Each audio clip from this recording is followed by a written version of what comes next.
Lucas capítulo 1, versículo 5 a 20 diz assim a palavra do Senhor. Havia nos dias de Herodes, o rei da Judéia, um sacerdote chamado Zacarias, do grupo de Abias. Sua mulher era descendente de Arão e chamava-se Isabel. Quando Davi trouxe a arca para Jerusalém, ele fez vários turnos de sacerdotes para servir no templo. Quando em Atos capítulo 15 nos fala sobre a tenda caída de Davi, essa tenda é aquela tenda que Davi levantou, que por 40 anos cobriu a arca da aliança. Davi separou turnos de sacerdotes, turnos de cantores. Tinha música dia e noite na frente da arca do Senhor. Sempre tinha gente lá na frente da arca, cultuando e adorando a Deus. E quando Tiago, que é o livro que nós temos estudado ultimamente, fala sobre essa tenda caída, ele diz que Deus iria levantar um povo entre os gentios para ser essa tenda caída de Davi. Isso significa que no mundo inteiro, pessoas estão invocando o nome do Senhor dia e noite, estão adorando o Senhor. Não é apenas em Israel, não é apenas no sacrifício da manhã e da tarde, não é somente quando o sumo sacerdote ou sacerdotes entravam lá para oferecer incenso, como no caso de Zacarias, como nós vamos ver no texto que segue. Mas em todo o tempo, se você olhar para o mundo todo, o sol brilha sempre em algum lugar, está brilhando. E sempre em algum lugar, em alguma hora, tem gente adorando a Deus. Deus cumpriu essa profecia que Tiago nos anuncia. Verso 6. Ele fala que tanto Zacarias quanto Isabel eram justos diante de Deus, irrepreensíveis em todos os mandamentos e preceitos do Senhor. Mas não tinham filhos, pois Isabel era estéril e os dois eram de idade avançada. Aconteceu que, exercendo ele as funções sacerdotais perante Deus, na ordem do seu grupo, coube-lhe por sorteio, conforme o costume do sacerdócio, entrar no santuário de Deus, do Senhor, para oferecer incenso. Toda a multidão estava orando do lado de fora, na hora em que se oferecia incenso. Então apareceu-lhe um anjo do Senhor em pé à direita do altar do incenso. Ao vê-lo, Zacarias ficou perturbado e teve muito medo. Mas o anjo lhe disse: não temas, Zacarias, porque a tua oração foi ouvida. Isabel, tua mulher, te dará à luz um filho, e tu o chamarás João. Terás alegria e satisfação, e muitos se alegrarão com o nascimento dele. Porque ele será grande diante do Senhor, não beberá vinho nem bebida forte, será cheio do Espírito Santo desde o ventre materno. Ele converterá ao Senhor, seu Deus, muitos israelitas. Irá diante do Senhor no espírito do poder de Elias, para reconduzir o coração dos pais aos filhos e os rebeldes à prudência dos justos, a fim de constituir um povo preparado para o Senhor. Então Zacarias perguntou ao anjo: como terei certeza disso? Pois sou velho e minha mulher também tem idade avançada.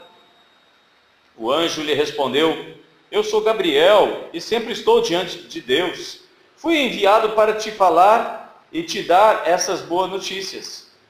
Ficarás mudo e não poderás falar até o dia em que essas coisas acontecerão, pois não creste nas minhas palavras, que no devido tempo se cumprirão.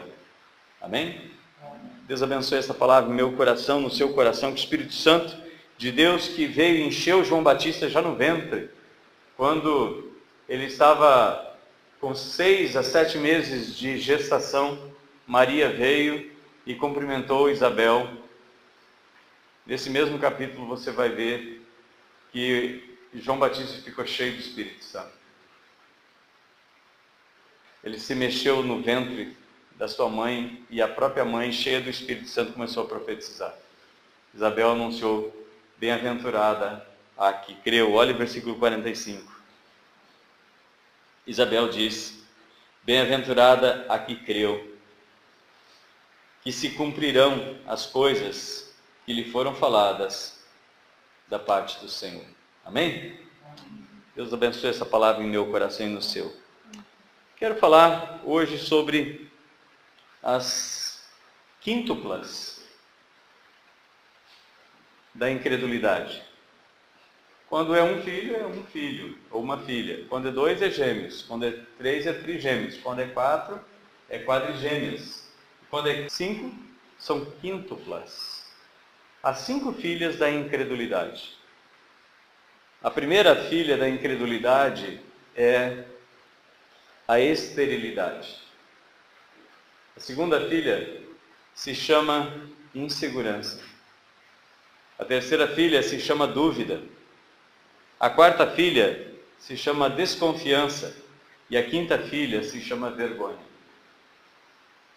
São 5 filhas que a incredulidade gera.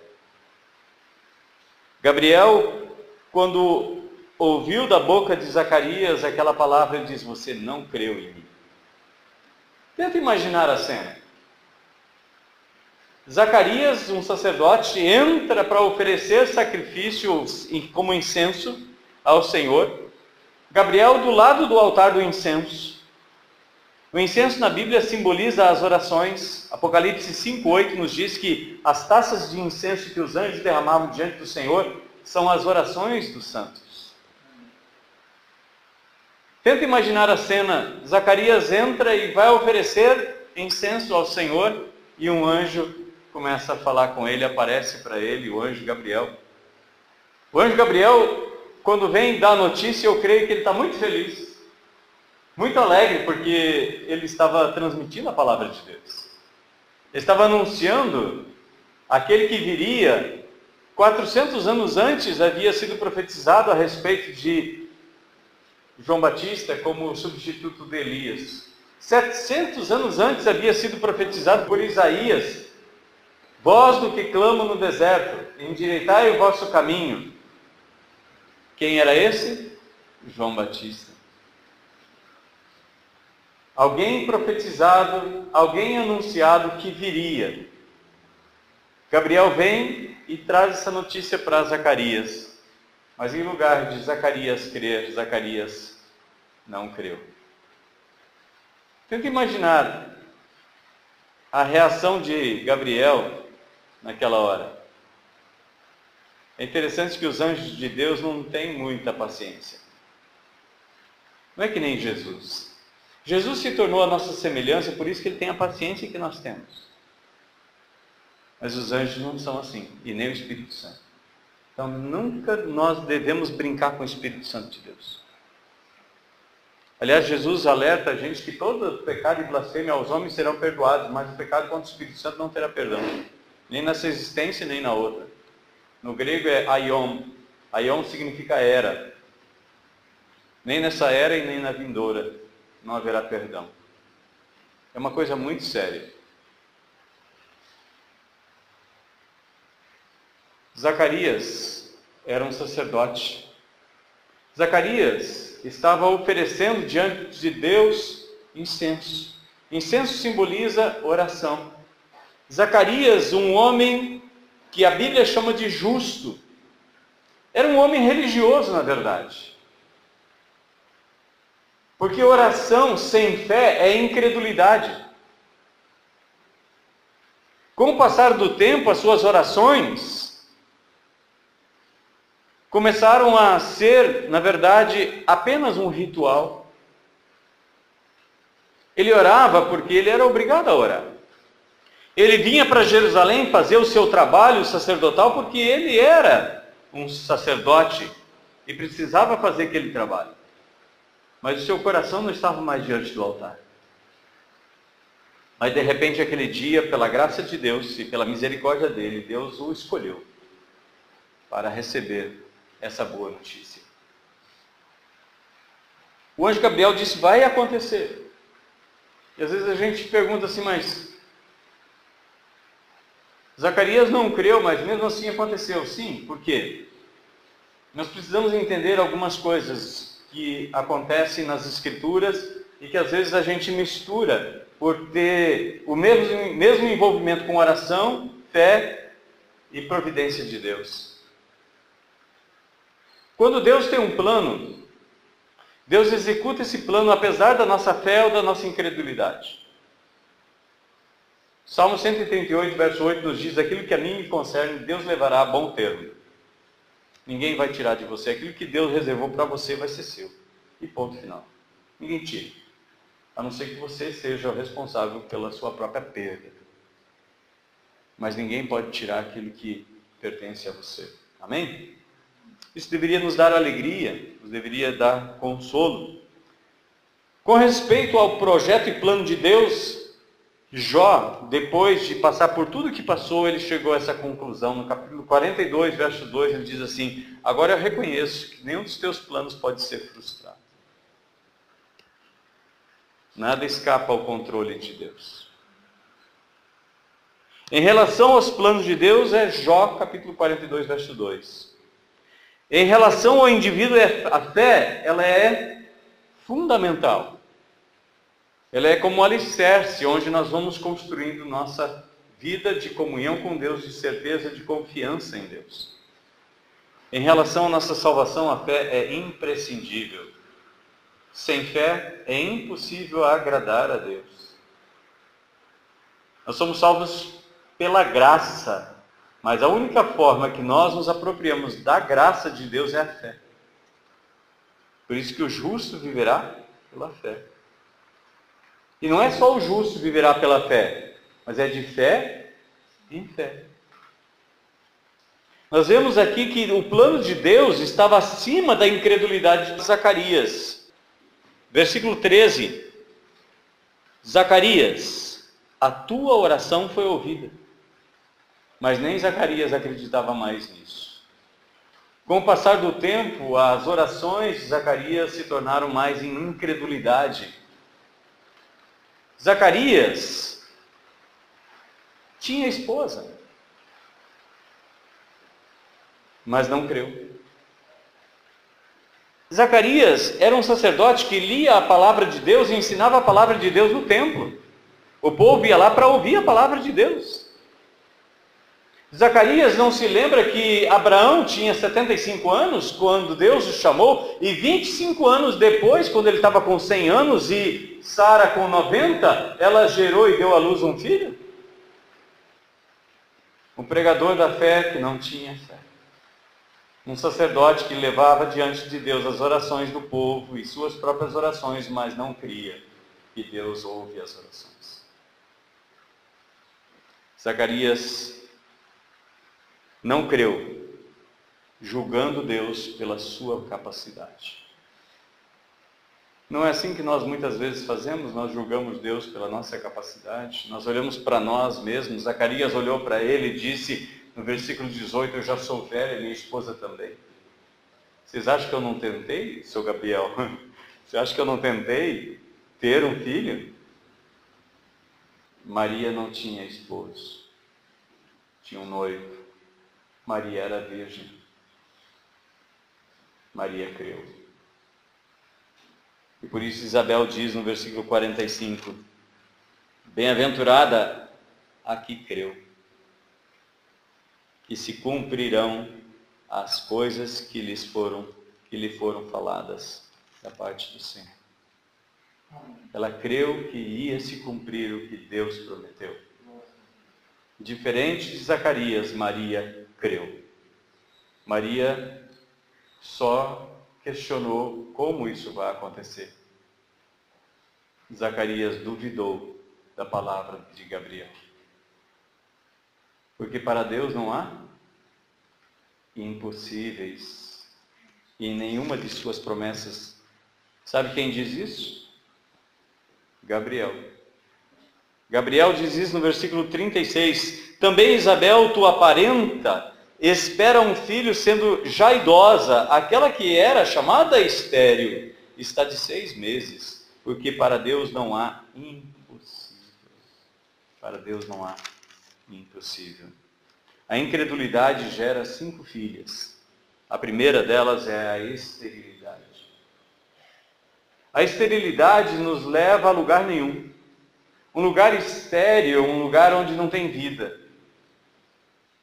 Quando nós temos incredulidade, nós não alcançamos objetivo algum.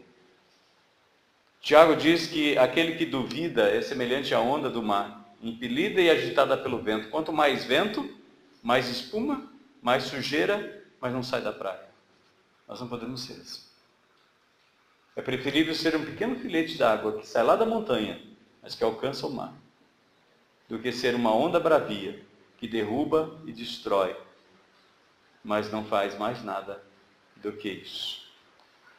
Tiago diz que essa pessoa não vai alcançar nada do Senhor. A segunda filha é a insegurança. A pessoa que não crê em Deus, ela vive insegura. Ela vive insegura. O tempo todo ela se sente insegura. Nós não podemos viver uma vida de insegurança. Nós precisamos crer que nós estamos debaixo das asas do Altíssimo. O Salmo 91 nos diz: aquele que se abriga no esconderijo do Altíssimo, diz: o Senhor é o meu Deus. Mas nós precisamos estar lá. Agora, se nós não nos colocamos debaixo das asas do Altíssimo, não nos escondemos no seu esconderijo, nós não podemos esperar a proteção e segurança dele. Se nós não subirmos ao lugar de refúgio, como Davi nos escreve: o Senhor é o meu refúgio e fortaleza, socorro bem presente na angústia. Se nós não nos escondemos no refúgio, nós não podemos esperar que Deus nos proteja. Naum capítulo 1, versículo 7 nos diz que Deus é bom, refúgio certo no tempo de angústia e conhece aqueles que nele se refugiam. Então nós precisamos nos esconder no Senhor. A terceira filha é a dúvida. A dúvida, ela permeia a nossa mente desde a infância. E creia-me, para nós sermos pessoas incrédulas, o mundo trabalhou bastante para isso acontecer. E às vezes nossos próprios pais também trabalharam para isso acontecer. Muitas mentiras foram ditas para nós. Filho, se você fizer isso, eu te dou aquilo. Se você se comportar bem, Papai Noel vai te dar um presente. Mentira. Se eu me comportar bem, o presente não vai ser mais presente, vai ser direito. Isso não é presente. Presente é presente quando nós não merecemos. Mas se eu me comportar bem, então eu recebo presente, então já não é mais presente. É mérito. Essas mentiras, elas estão permeando a mente das pessoas o tempo todo à nossa volta. E aí quando nós chegamos para a graça de Deus e falamos que é um presente de Deus, nós ainda imaginamos e ainda pegamos a graça de Deus como se fosse algo alcançado por méritos nossos.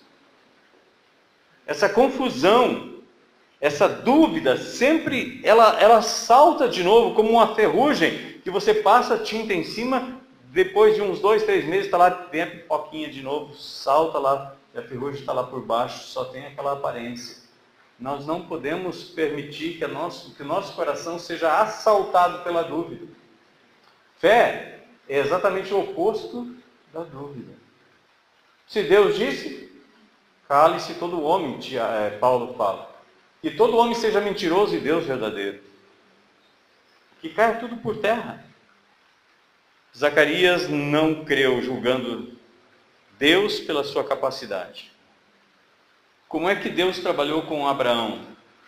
Deus disse para Abraão: Abraão, sai do meio da tua terra, do meio da tua parentela, vai para uma terra que te mostrarei, farei de ti uma grande nação, te abençoarei. Abraão não duvidou. Abraão creu e saiu e obedeceu. Ele chegou na terra prometida, Deus disse: essa terra eu vou dar para tu. De repente vem seca, Abraão desce até o Egito. Não era o Egito o endereço de Abraão. Troca os pés pela mão, é obrigado a voltar para a terra de Canaã. Quando chega lá, problema com seu sobrinho. E aí ele diz, olha, escolhe a terra que tu quer. E Ló escolhe o quê? O melhor, o filé de Canaã. Depois que ele sai, Deus chama Abraão. Abraão, vem cá, vamos ter um tete a tete aqui, uma conversinha assim, só nós dois. Tu anda daqui até lá no norte, do leste ao oeste ao sul, e vai montando o teu território, porque essa terra eu vou dar para tu. Olhe para essa terra. E cada vez que Abraão dava um passo e ele via aquelas areias, Deus dizia para ele, assim será a sua descendência. Assim será a sua descendência. Ló foi preso, Ló foi sequestrado, ele vai liberta, Ló, ele retorna para a sua casa, então Deus manda um homem para abençoá-lo, chamado Melquisedeque. Ele oferta a ele o dízimo de tudo que ele conquistou. Ele abençoa ele. E no capítulo 15 Deus diz, agora sai para fora da tua tenda, olha para o céu. Conta as estrelas, se é que você consegue contar. Assim será a sua descendência. De dia, Abraão olhava para a areia e lembrava da promessa de Deus. De noite, Abraão olhava para as estrelas e ele lembrava da promessa de Deus. É certo que Sara tentou dar um jeitinho. Abraão aceitou a proposta. Abraão não era estéril. Sara era estéril. Tanto que no capítulo 25 você tem lá Abraão casando com Quetura, tendo mais 6 filhos. Ao todo ele teve 8 filhos. E Deus foi multiplicando. E Deus foi fortalecendo Abraão, porque ele é o pai da fé. Agora Zacarias, um homem consagrado a Deus, com conhecimento de toda essa revelação de Deus, um homem que está levando o incenso, que é o símbolo da adoração e da oração, para que Deus receba, é um homem sem fé. É um homem religioso, ele estava lá cumprindo tabela. Quantas vezes nós vimos a casa de Deus só para cumprir tabela? Não sei se já aconteceu contigo, mas já aconteceu comigo muitas vezes. Às vezes minha vontade não é estar em qualquer outro lugar, menos ali. Não por causa de Deus, por causa dos problemas. Sério, o pastor também enfrenta problemas. Não te contar. E como enfrentamos? Todos nós enfrentamos nossos próprios desertos, todos nós enfrentamos nossos próprios Golias, os leões e os ursos. Cada um de nós.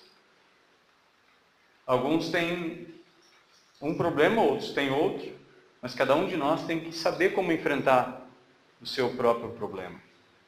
E Deus nos dá vitória. Mas Zacarias era apenas mais um homem que, com o passar do tempo, em vez de ter a sua fé aumentada, a sua fé esvaneceu. Ele tinha mais fé na incredulidade do que fé na promessa de Deus. Como é que está nosso coração? A primeira filha da incredulidade é a esterilidade. Nós não produzimos, nós não deixamos legado nenhum. A segunda filha é a insegurança. Ele se sentiu inseguro na hora que viu o anjo. A terceira filha é a dúvida. A quarta filha é a desconfiança. De repente nós não acreditamos mais em ninguém. Ninguém mais é digno de confiança. Nem Deus e nem seu mensageiro. A incredulidade tem 5 filhas. A quinta filha é a vergonha. Alguém que devia ensinar a palavra de Deus, alguém que devia orar em público, dentro do templo, oferecendo a Deus súplica que o povo vinha para oferecer, se torna mudo. Ele não pôde nem explicar para as pessoas o que tinha acontecido. O versículo 21 em diante só diz que o povo entendeu que ele deve ter tido alguma visão lá, que saiu mudo de lá. Em lugar de glorificar e cantar louvores a Deus, Zacarias emudece. Ele não pode nem dizer, o nome do meu filho vai ser João. Ele é obrigado a escrever o nome do filho dele. E só depois que ele reconhece seu estado de humilhação, é que Deus restaura o seu lugar de fé. Então ele começa a profetizar. Ele começa a anunciar.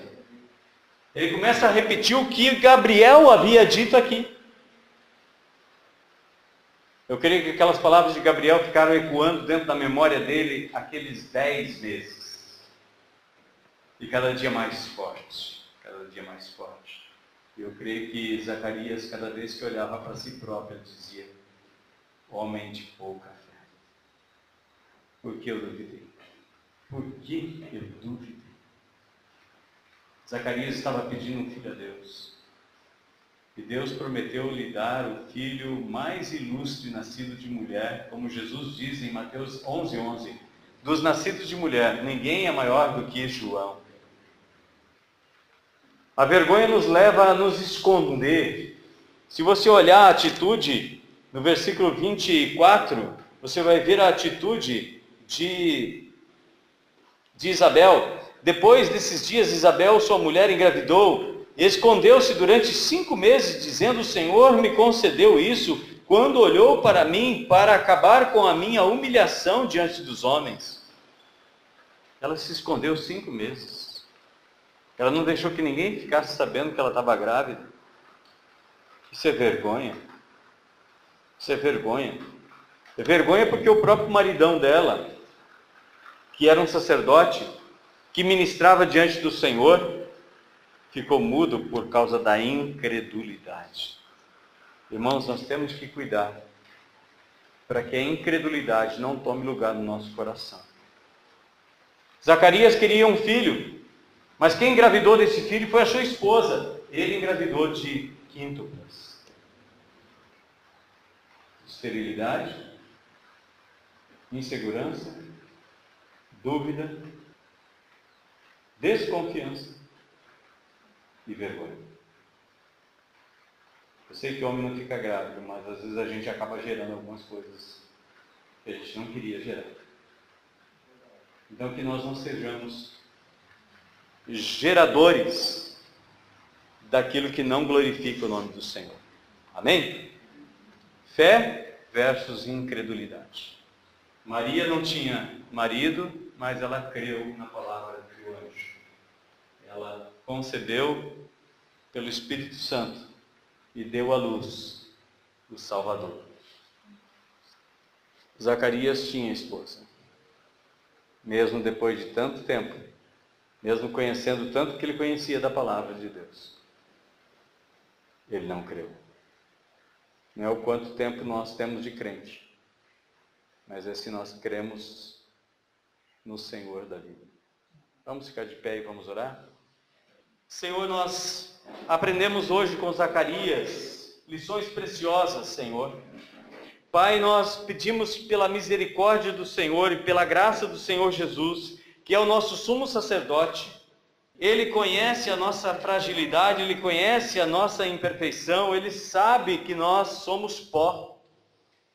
Porque Ele sentiu na pele tudo que nós passamos e sentimos. Senhor amado, nós não queremos ser como o povo de Israel que ouviu a mensagem do Senhor, viu as manifestações do Senhor no deserto, mas a Tua palavra nos diz que eles não puderam entrar na terra prometida por causa da incredulidade, porque a pregação da palavra que foi anunciada a eles não foi seguida de fé. Senhor, nós queremos crer cada dia mais na Tua promessa, na Tua palavra. Pai, sabemos que é de fé em fé, por isso, Senhor, nós queremos andar por fé e não por vista. Queremos cada dia mais nos apropriar da Tua palavra e dos exemplos, Senhor, do Teu agir no passado, para que hoje, Senhor, nós possamos estar prontos, habilitados e preparados para toda boa obra. Pai, nós oramos pedindo a Tua bênção neste final de ano. Pai, nós pedimos a Tua bênção sobre este ano que vem. Senhor, que nós possamos andar por fé, possamos dar passos de fé, mas principalmente, Senhor, crer e confiar no Senhor e nas suas promessas, sabendo que o dia da volta do Senhor se aproxima. Senhor, que nós queremos preparados, aguardar, Senhor, esse dia, assim como o teu povo estava preparado para a vinda do Messias. Muitos não creram, mas outros creram. Alguns receberam, muitos não o receberam, mas todos aqueles que o receberam, o Senhor deu a eles o poder de se tornarem teus filhos. Eles não nasceram da carne, nem do sangue, nem da vontade do homem, mas nasceram do Senhor, Pai. Por isso nós podemos chamar o Senhor de nosso Pai. E o Verbo se fez carne e habitou entre nós. Que a Tua palavra, como verbo de vida, também venha habitar em nosso coração, gerando em nosso coração um novo ser, uma nova vida, Senhor. E que este homem interior cresça e se renove de dia em dia, para que nós possamos andar contigo, Pai, por fé e não por vista. Assim, Senhor, nos consagramos a Ti, agradecidos por essa palavra e por esse modelo, Senhor, de fé e de confiança de Maria. Nós não queremos andar e nem ser como Zacarias, mas queremos, Senhor, por fé, ver cumprindo as Tuas promessas no nosso ser e na nossa vida, a nossa volta para a glória de Jesus. Amém. Glória a Deus. Amém. Deus abençoe.